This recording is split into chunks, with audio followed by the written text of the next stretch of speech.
Welcome back to the Ancestral Findings podcast. Today we're taking a long, thoughtful walk through the final installment of New York's state census program, the 1925 New York State Census. And there's a lot to appreciate here, especially if you're working on tracing your family's history during the 1920s.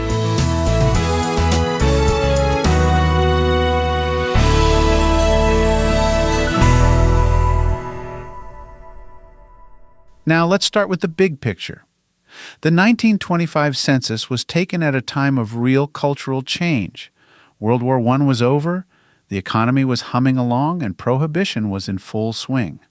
The Roaring Twenties were more than just flappers and jazz. They were a time of transition for families across New York State. Immigrants who arrived during the great waves of the late 19th and early 20th centuries were starting to settle in for the long haul. And for many of those families, the 1925 census is the last state-level snapshot we have before the crash of 1929 changed everything. What makes this census particularly valuable is where it lands on the timeline, 5 years after the 1920 federal census and 5 years before the 1931. If your ancestors didn't show up in either of those records, or if their lives changed dramatically between them, 1925 might help you figure out what happened in between. So what exactly did the 1925 census collect? This enumeration focused on full names, age, gender, color or race, country or state of birth, citizenship status for immigrants, occupation, relationship to the head of household. It didn't ask for as much detail as the federal census, but it still offered some key insights. One of the big ones is citizenship status, a critical detail for tracking immigration and naturalization. For anyone born outside the United States, you'll often find whether they were an alien or a naturalized citizen. That can point you toward naturalization paperwork or immigration records that help fill out the rest of the story. And it wasn't just about the people who lived in New York City. The 1925 census covered the entire state, so whether your family was in Buffalo, Albany, the Finger Lakes, the North Country, or even tucked away in the rural areas of the Hudson Valley or western counties, they had a chance to be counted. This makes it especially helpful if you're working with upstate New York ancestors who might not appear in major city directories or other local records. Another helpful aspect, this census came at a time when many immigrant families were starting to stabilize. Earlier censuses might show boarders or recently arrived family members, but by 1925, households often looked a bit more settled. People were working steady jobs, children were born here, and entire neighborhoods had begun to develop identities based on ethnic and occupational lines. You'll see Polish, Italian, Irish, and Jewish families living close to each other in tight-knit communities. And the occupations they held, tailors, machinists, bakers, laborers, paint a picture of what daily life looked like. What's more, New York had a significant African American population, especially in Harlem, where the Harlem Renaissance was in full bloom. While the census doesn't ask about cultural life or social movements, it still helps us locate individuals and families who were part of these historic shifts. Let's dig into how this census can be useful for building timelines. Say you're following a couple who got married right after World War I. You find them in the 1920 census living with her parents, no kids yet. In the 1925 census, they've moved out on their own, have 2 young children, and he's working in a different trade than before. By 1930, they might have taken in extended family during the early years of the Depression. That 5-year 1925 snapshot adds a lot of color and detail to their family story. Or maybe you're tracing someone who disappears from the records.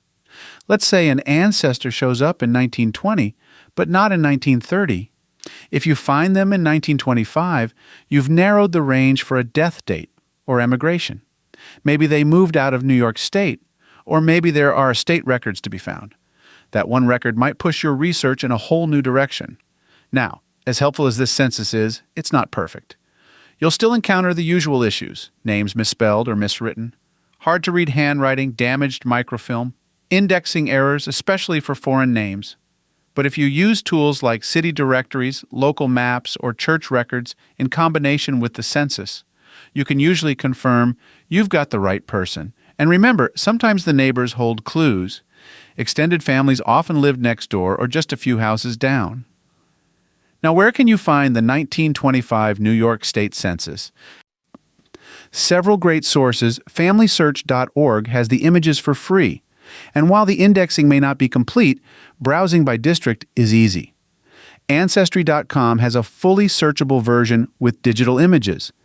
The New York State Archives has microfilm copies available for on-site research or interlibrary loan.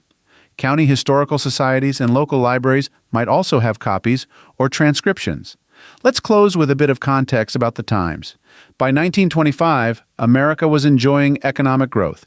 Calvin Coolidge was president. Radio was booming. Cars were becoming more common. Skyscrapers were starting to reshape skylines. Yet under the surface, problems were brewing. Many farmers were already struggling.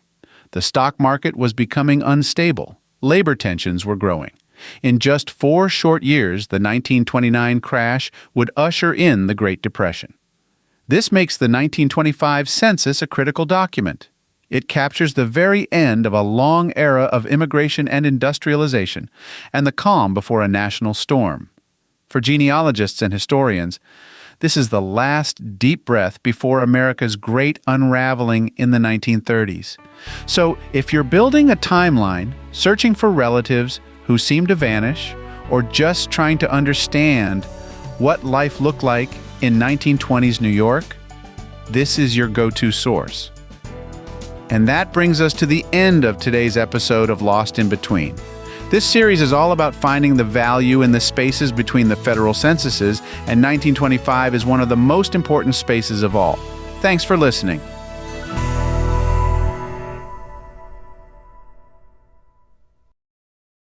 Ancestor you're stuck on, I'd love to hear about it. Just head over to ancestralfindings.com and click on Contact to send me a message.